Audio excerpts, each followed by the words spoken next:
और ये नोट कर लीजिए प्लीज कि यहूद की जो एक तो किताब है तौरात, एक है तालमूद। तालमूद उनकी फिक़ह की किताब है।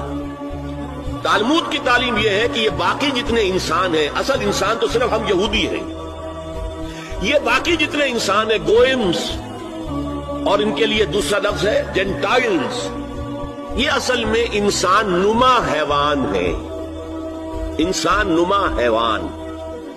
और जबकि इंसान का हक है हैवान को इस्तेमाल करना, एक्सप्लॉइट करना।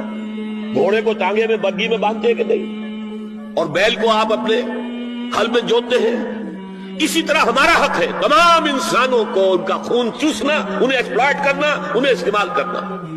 और उसके लिए बेहतरीन तरीका यह है कि उन्हें वाक़तन हैवान बना दिया जाए, इंसानी अक़दार उनसे छीन ली जाए।